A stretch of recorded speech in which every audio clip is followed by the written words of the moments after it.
Bienvenue à tous ceux qui viennent de nous rejoindre.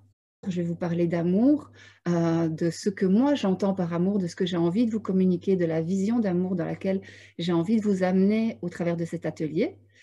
Et vous avez tous accès au rendez-vous gratuit avec moi pour en parler aussi en privé. On va parler de 4 familles d'âmes. Donc, on va parler au fil des ateliers des âmes jumelles, on va parler des âmes sœurs, des flammes jumelles et des flammes sœurs. Et on va voir très vite, c'est hyper important pour moi de poser ça, de démystifier un petit peu les choses et qu'on voit déjà que vous n'êtes pas une âme sœur ou vous n'êtes pas une flamme, voir qu'on parle de relation. On va voir qu'il n'y a pas une obligation d'être absolument dans une relation d'âme. Vous pouvez très très bien être heureux, épanoui en couple sans avoir ces étiquettes-là sur la tête. Et donc, il y a une partie un peu de ramener tout ça dans quelque chose de plus rationnel, plus terre à terre. Pourquoi est-ce que je vous partage cet atelier? Parce que pour moi, c'est vraiment, vraiment très important de vous permettre d'être heureux et heureuse en amour. Ça ne veut pas dire heureux que c'est un lac. Ça ne veut pas dire que vous avez un état d'harmonie où il ne se passe jamais rien. On va le voir, les relations amoureuses et notamment les relations d'âme sont aussi là pour nous faire grandir, pour nous permettre d'accomplir certaines missions, certains rôles à jouer sur la planète en tant que petits humains et petites humaines. Quand on va dire, mais oui, mais non, je ne peux pas être heureux, voilà, j'ai rencontré l'homme ou la femme de ma vie et voilà, on s'est disputé et ça fait 6 mois que je n'ai plus de nouvelles et c'était le ou la bonne personne et maintenant plus jamais je ne serai heureuse. J'entends des choses comme ça. C'est faux.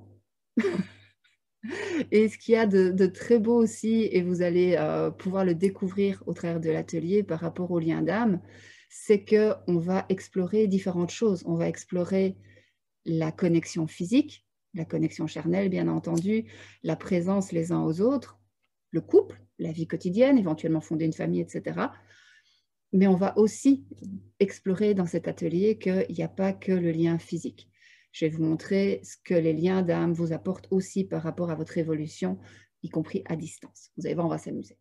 Dans le deuxième module, je vous parlerai plutôt des liens d'âme, âme jumelle, âme sœur, et notamment des couples à ce niveau-là. Je vous donnerai des clés vraiment très concrètes. Là, on sera dans du pratico-pratique au niveau de vos relations, que vous soyez en couple ou pas. On va le voir, c'était annoncé d'ailleurs dans les emails, que l'atelier, c'est pour les personnes qui sont en couple, mais c'est aussi pour, bah, tiens, j'ai envie d'être en couple, comment est-ce que je fais? Comment est-ce que je fais pour arrêter d'attirer toujours le même type de personnes?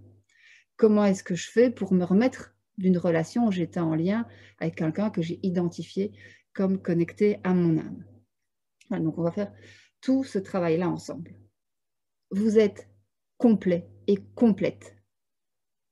Il n'y a pas besoin de trouver sa moitié pour être heureux. La rencontre avec une âme, c'est quelque chose qui va juste faciliter un chemin de reconnexion à la source, mais ce n'est pas le seul. Je vous en parlerai aussi dans les modules. Il n'y a pas besoin d'avoir trouvé sa flamme jumelle pour retourner à la source. Ce sont des gros baratins. D'ailleurs, si vous regardez le sourire d'un moine bouddhiste, c'est bien la preuve qu'il n'y a pas besoin d'avoir forcément trouvé une autre moitié de soi sur Terre pour arriver à être heureux et épanoui.